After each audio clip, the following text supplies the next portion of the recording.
This is True Bloods on YouTube. For our first video on the channel, we are going big. That's right, Deebs. We've gone straight to the top to get to the bottom of the grand final review with newly appointed coach Big Dean Cox joining us on the show to look ahead to the Swannies of 2025. Before we start, make sure you like and subscribe to keep up to date with all things True Bloods. Up the potty. Hi, I'm Dean Cox, and you're listening to True Bloods, the #1 independent Sydney Swans fan podcast. Jeez, this is the most one-eyed podcast. Yeah, it's what we're here to do.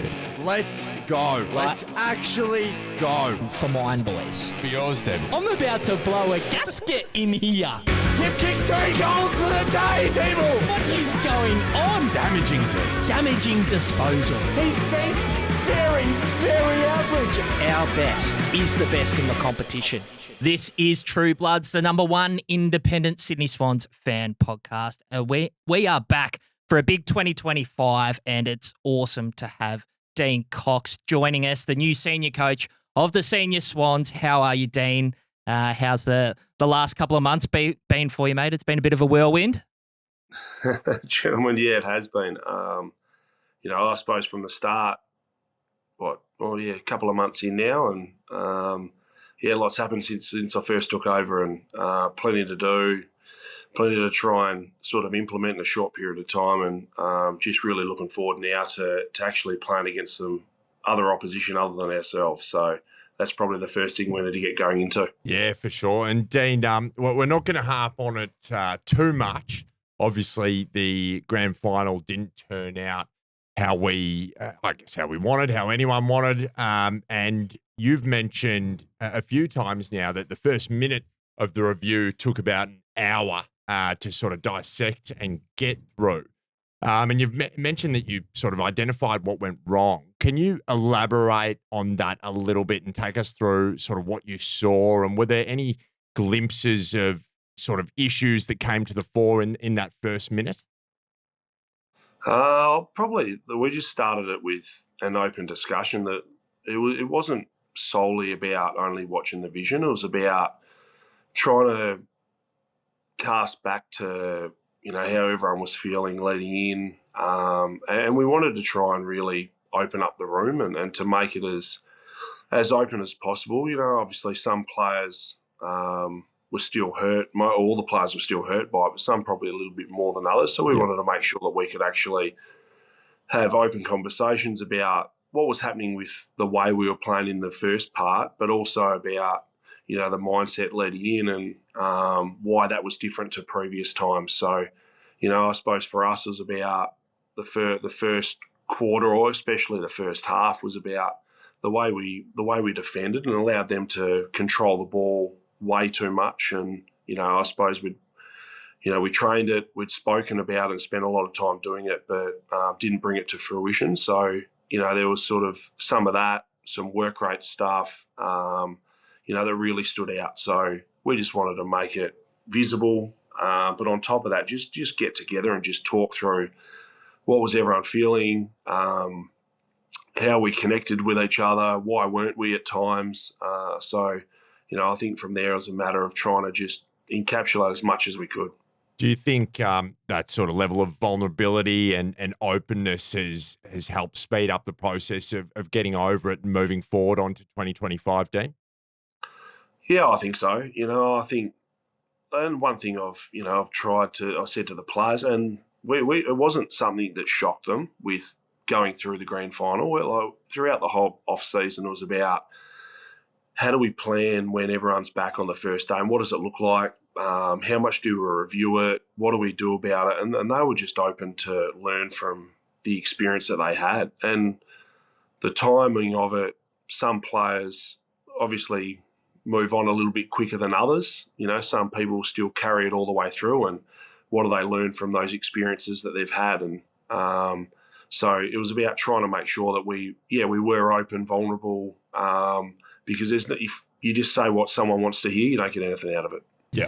Yeah, that's it. And you're dealing with so many different personalities in a footy club. That's probably I'm sure it's one of the biggest challenges that you find is, you got 40 plus blokes on a list. Everyone deals with something different. And that's what you got to deal with on the day-to-day basis. But a question that I've got is, you've been involved in a couple of grand final preparations now, 2022 and 2024. Is there anything you can sort of put your finger on to whether you could have done it better, or, maybe you were really happy with something, and just like how that, could be done different if we happen to make another grand final? Oh, yeah, I think you're always looking at the way you change things. I think from the first one to the second one about how we structure our whole week, what we do with the players, being an interstate side as well as another balancing act you have to deal with. Yeah. So our ability to try and knock that on the head as quickly as we possibly could, partners, families, and that's something that you just continually do. Hopefully you get a chance to do it again because you're playing in a grand final. But, I think the training that we do will always look really heavily about not only just that week leading in, but what, the month leading in before that. How do you get your players right for the right time of the year and to make sure that we can get when, if we do get back to giving ourselves another chance to play in a grand final or a finals campaign, we always look about how we're as prepared as we possibly can be physically, but also mentally, knowing that, they are big games and the occasion does change. For sure, for sure. It came on pretty quickly, you coming on as the senior coach. Obviously, you've been with the club, seven odd years now, I think it is. And it happened pretty quick with Horse, hanging up the whistle per se and, handing over the reins to yourself. How was the whirlwind of getting the call? What were you thinking when you got the call from, I'm assuming, Tom Harley, coming to HQ or whatever it was? Did you think it was to be the senior coach, or how did that play out for you? It was sort of been in constant dialogue probably since after the grand final, even before the grand final, that, the opportunity to be able to, for John to take a break. And, he'd been coaching for 14 years and during that time hadn't had a lot of time off, certainly once the season finishes. And one thing I know straight away is the grand final rolls straight into trade period, straight into the draft and list lodgements and, programs. How do we become a better program? Who do we have to hire that's off field? So there's a lot that goes into, as soon as your last game finishes, your head turns straight into reflection, exit interviews, then about planning for 2025 or the year after. So, we'd have those conversations that I was going to do that while John spent some time away. And once that all started, John went overseas. We had, before the players came back, I wanted the coaches in a bit earlier. And for that, we always go through the game plan and try and strip it back and change or marginally tweak some things the way we want to play, or, talk about lines and positional stuff that we need to do. So, along with our strength and conditioning guys, about our training program pre-Christmas. So that all happened. And then, we try and do it off-site to make it as, to break up the footy club a bit. And, then got a call from Tom and it was, can you come into the thing on the way home? Nothing urgent, just swing by. And so nothing urgent, just want to change your life, Dean. I sort of drove by. It wasn't like, you have to be here in 15 minutes. It was like, just finish what you're doing and get in here when you can and venture in. And, then John was in here. So I was sort of like, okay, how you going, Horse? He just got back from overseas. And he had a nice tan on, did he, Dean? Yeah, he looked a little bit more relaxed. And, and then from there it was about, we just come into the office and spoke about what we'd been doing and sort of said the game plan stuff and, trying to have a look at that and pull that apart a little bit. And then from there it's like, you'll need to because it's now yours. So, wow. So it was, I think that I'd had constant dialogue with the footy club that my number one preference was to stay and try and coach here if that was to ever arise.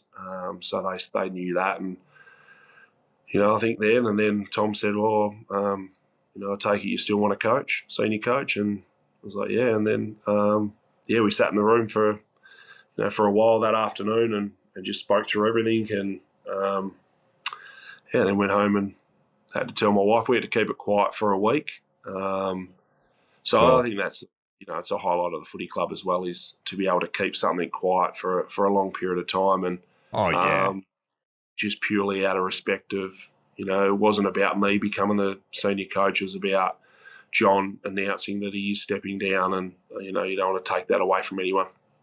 Yep, that's absolutely right. Is that something you've always had designs on, being a senior coach, or is that something that sort of manifested through being at Sydney and in sort of assistant coaching roles?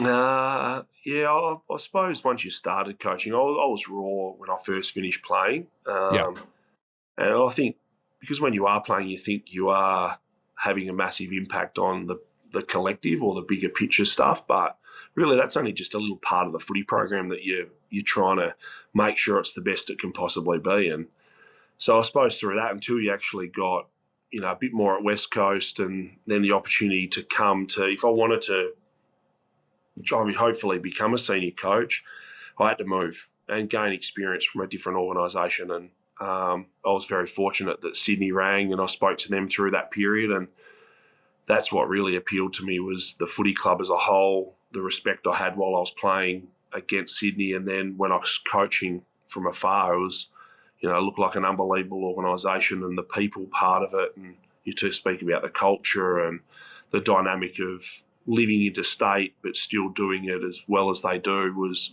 really appealing. So when that came, it was an easy decision, to be able to move and also to coach underneath John. I think, you look at sort of coaching trees where people have been and who they've been under, and how you can try and learn from as much from them as you possibly can. And, I spent 3 years under Simo. I spent 13 years under Woosha. And then, to get it under John was really beneficial for my coaching going forward. Yeah, that's pretty good, rare air. And there's some epic names to learn from, some of the best in the business, two successful clubs in West Coast and the Swans. And that's obviously set you up so well with the foundations to, make it into the top of the tree as the head coach now. And I'm sure it's been a pretty fluid situation. You've been given the job, you've earned the job as senior coach, and then it's all about cracking into preseason. And preseasons, as we know, are just so important to the success and setting up your year. How's the preseason looked as a whole, and have there been any big curveballs come your way so far?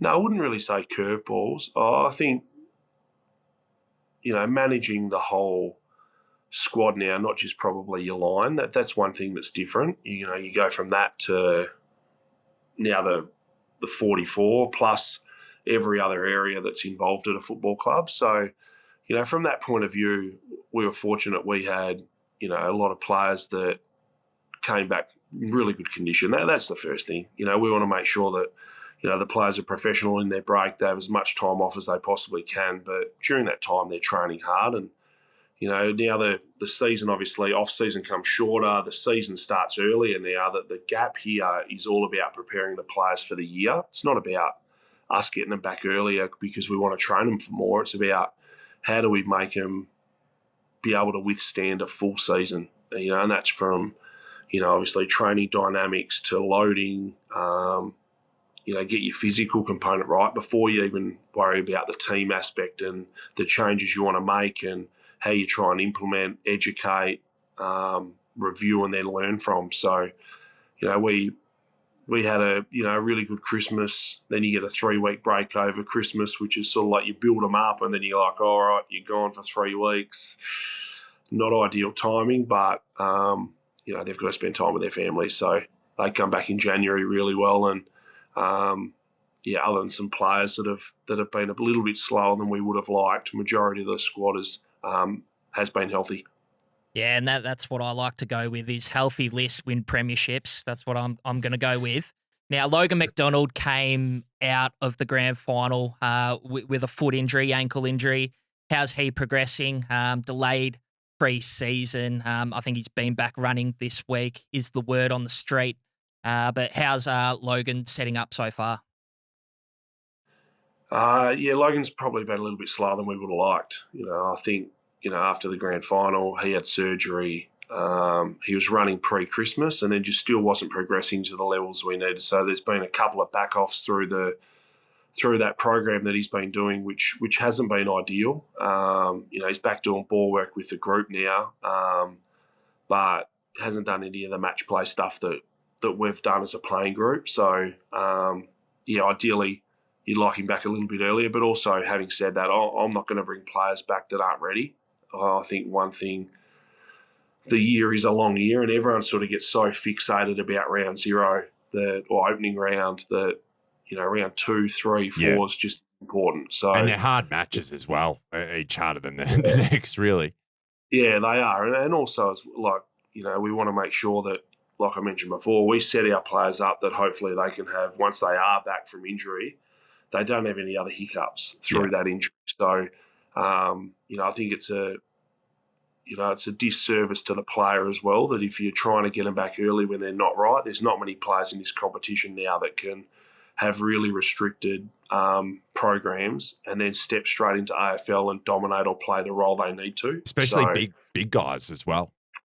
Yeah, I think of sort of anyone now. Yeah. I think competition's getting so hard that it just becomes really tough to do. And, I've only seen it with a couple of players that haven't trained much throughout a year and still had really big impacts. And, that's up 25 years. So I'd rather say to these players, let's get you right. Let's get a really good block into you. And then once you're ready to go, once you are back playing, hopefully you're fit as you possibly can be. Yeah, 100%. And I mean, you've spoken and there's been sort of discussion about a few positional changes and things like that.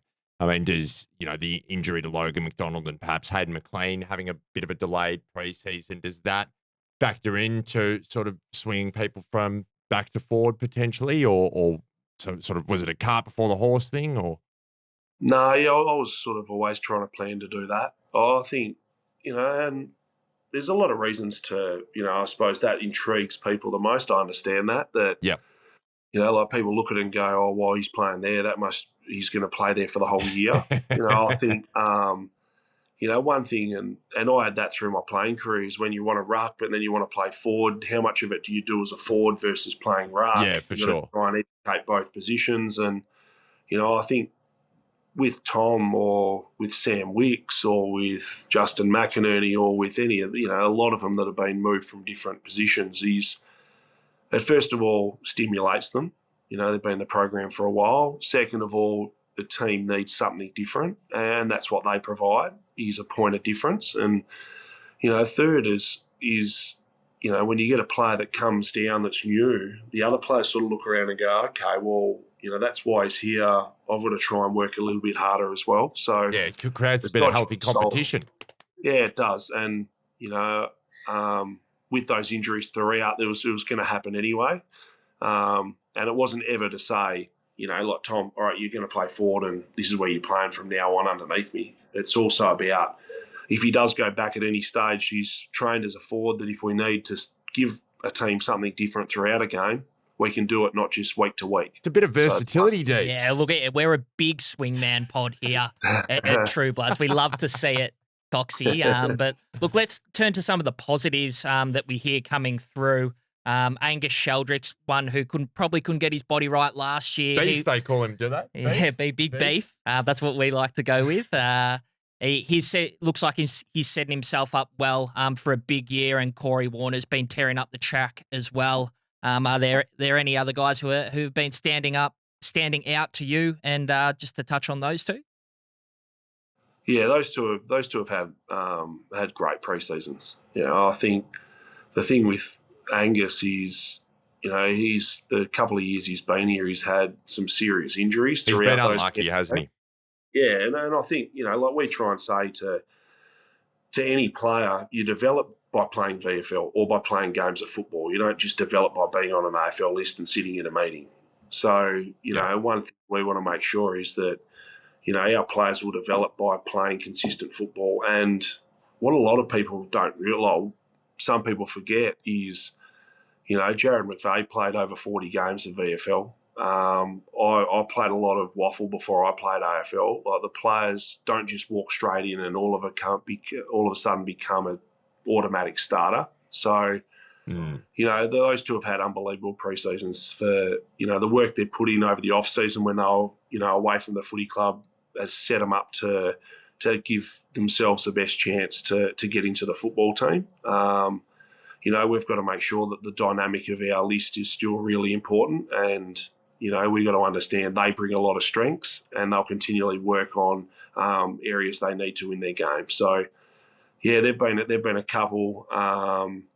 You know, I think, you know, if you look at elsewhere, Braden Campbell's been really good. Like, he didn't do much of an off season, and he come back into rehab at the start of the preseason. But the work he's put in through that off season has been phenomenal. So That's good. You know, he's been really good with a limited preseason to make the gains doing off legs. You know, which is really pleasant. And then some of the first years, you know, I think the ability for them to be able to come in, they're showing some. You know, why they got drafted, whether it was Riak Andrew, Riley Bice brings some real dash off halfback. Yeah. You know, the like of, you know, obviously Jesse hasn't had the start that he wanted to, but that's the good part about football you love to see. Ned Bowman, he's missed a beat. James Jordan's probably been one as well that's had a really strong preseason. And how good was he last year in general? What a difference maker. He was an unbelievable pickup. You know, I think you talk about the respect he got straight away in our playing group from playing roles and knocking over the best people. But, you know, he's been playing the midfield, and his two-way runs unbelievable. So, yeah, you know, that's something I want to bring into the group is we have to be able to cover the ground. When we were up there earlier in the before the start of the season last year, Tom Harley said to us, he's like, don't worry about anyone else. Jimmy Jordan's probably going to be our best pickup. And by God, he was right, Coxie.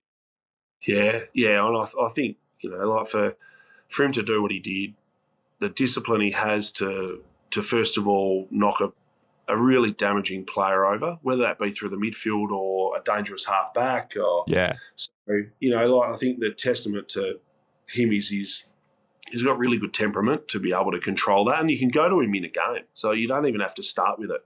And it's like, all right, Jimmy, we need you to go here. And he's like, all right, yep, no problem. And he just rolls in and just gets the job done. So, we love you know, I think that. that's why the players, you know, and the coaching staff love what he does. He's really important to the club. Yeah, talking of things we love, you've mentioned two-way running midfielders. And we've got Callum Mills, the captain of the club. The Rolls Royce. The Rolls Royce we like to go with, Coxie. Geez, the Rolls Royce. Oh. He does it all really, really well, really smooth. What are you going to call Isaac then? Well, there was a discussion about who is the Rolls Royce. We've just been calling Millsy the Rolls Royce for longer. But, yeah, geez, it's tough. We're going to have to sort that out early this season, Coxie. Look, not having him for big parts of last year and being able to he's had a big preseason. I'm sure he's going to be, you know, probably the number one guy, you know, leading the boys and putting his hand up to try, you know, make a big difference this year. How's Millsy's preseason been, and are you looking forward to injecting him back into that midfield? Yeah, for sure. I think, you know, we missed Callum last year. You know, I think when you do have an All-Australian best and fairest midfielder, and as you said, what he does on a football field, you know, probably epitomises what the Bloods is about. He's hard, uncompromising, and he's a two-way footballer, you know, which is something that why he's held so highly amongst our football club. And, you know, to see him come back pre-Christmas, had a few little hiccups along the way, but other than that, yeah, he's been fine. You know, and I think that's something that we want to make sure is that, you know, we got to manage him not doing a hell of a lot last year through how much we give him through preseason as well. So, you know, we won't see him do every single thing all the way through this period. It'll be managed to try and get him right for the start of the year and the whole year. So, yeah, but his leadership's phenomenal. His attention to detail and trying to get the best out of himself and his teammates is as high as I've seen. So, yeah, he's an unbelievable leader. Yeah, love to hear it. It's I think it's just the rest of the competition, and look, the media in general sort of sleep on the loss of Callum Mills last year. Big time. He was just so important to what we do. And the number one thing we love about Mills is that two-way running midfielder. They're so hard to find. And, bringing JJ in last year and having Millsy and having two of those guys who run as hard backwards as they do forwards, it allows so much versatility in the midfield, doesn't it? Chad to do his thing, Isaac to do his thing, and hopefully that can all come together this year. Yeah, spot on. You guys should be coaches, but I think that's a great one for the socials, Coxie. Thanks for that one. No problem. But yeah, and I think that's what you always are trying to do is to, it's not just always about putting the best players or whoever get the most possessions, throughout a midfield, and it's about making sure your dynamics right.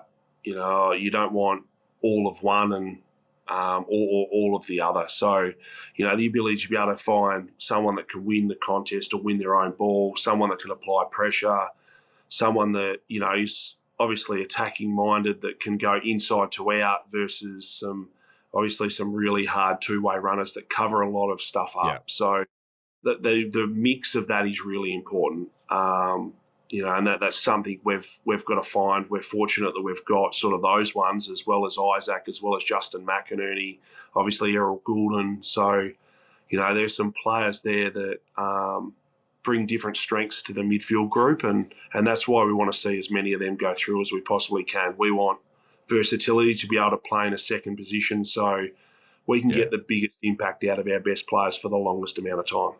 Well, in terms of mentioning that midfield group, that you're talking about guys who multi-positional, can go inside and outside. We always love when we need a clearance, when we desperately need a clearance, Deeble, Tom Papley can often go in the middle and win us one, and he can play sort of an inside and outside role as well. So that's exactly what you're talking about, right? Yeah, it is, and I think that's the importance of why you need those sort of players. You see him across the competition. Shea Bolton spends a lot of his time ahead of the ball, but he can go around the contest when needed to add a point of difference. And not only does it allow your team to give you a bit of a team spark, but it also gets those players into the game as well. When they're ahead of the ball and it can get dry at times, how do you actually try and inject them into the game and bring them in as quickly as possible? So, for sure, that's one thing that's why you want to be able to train them throughout preseason through the different positions, because you don't want to try and, at AFL level, give them something new that they've never done, experienced, seen as often as what they would have liked. So you've got the confidence. They've got the confidence to just go, all right, the ball hasn't been in our front 50, Tom. Get up around the ball, get yourself into the game and spark our team and yourself as well. So they're always which I'm sure he would relish the opportunity to do so, Coxie. Yeah, he loves it. You got to try and at times remember reach them into your forward line. Yeah, that's it. And it all happens pretty quickly. I think it's 17 days till opening round, but this Friday, a bit of a scratch match against the Giants. I'm sure the boys are just hanging out to, get another crack at the Giants. It's we love playing them. How does what's the number one thing you'd sort of be looking to get out of the scratch match on Friday? Probably the first thing is get everyone through. That's what you always want at this time of the year, to give the players full minutes of what they need so they can be ready for Gold Coast next week and then round 0 and the year. So that's the first part. We'll manage that as well as we possibly can. That's all your prep. That's what we do to make sure that we can get the players to where they need to be. And, I think from there, we've been training sort of a little bit of difference with the way we defend. So that's probably one thing that you want to try and, when you've been doing it against yourselves for so long, the other team know what you're doing. So it's sort of like, how do we try and put that in against the opposition? And it might take a little bit longer than gelling straight away. So, it's one thing we want to make sure is, what we're doing off the ball to win the ball back as quickly as we possibly can with the method we're after. Will be something that we're looking. We're fortunate we get to play GWS, who are an amazing football team. So, they'll test us in all those capacities that we've got to be switched on and ready for. Yes, indeed. On a lighter note, the great Leo Barry ever gotten in touch with you post grand final and just said, thank you, Coxie, for hitting me lace out on the chest in the dying minutes of that game? I wish he gives him some of the royalties for what he makes out of it. That's one thing he's done. I did something 10 years later. I reckon it was 2015, and I did a Toyota thing. They did a little snippet of that moment, and then we sort of get to it and sort of realised how much he actually lives off that one mark. That's trademark. It was a fair mark. So, he deserves everything. And unfortunately, they didn't pay a free kick. That's it, mate. But look, we can't thank you enough for jumping on with us, Coxie, and to Tom and the media team for giving us the access. It's unbelievable. Yeah. Being a little podcast talking about the Swannies down here in Melbourne, trying to do our thing down here for the club, mate. So phenomenal access. Thank you so much for your time, and best of luck for the year. And I'm sure it's going to go well. Appreciate it, Coxie. Yeah, thanks for having me, guys, and all the support you give us from two cities, which is unbelievable and something we want to make everyone proud of. 100%. Up the Bloods. Let's go, Coxie. Thanks, Sounds Coxie. good. Cheers, mate. Thanks, guys. Well, Mads, How elite. how good was that? The senior coach. That's how we kick it off here at True Bloods. You know what? The best part of that and how we've sort of developed and grown over the last sort of couple of years, the access that the Swans have given us is just couldn't be spoken more highly of. Just made this such a joy to do, and to have the newly appointed senior coach, Big Dean Cox, on the first show on YouTube, Deebs, is just bloody unreal.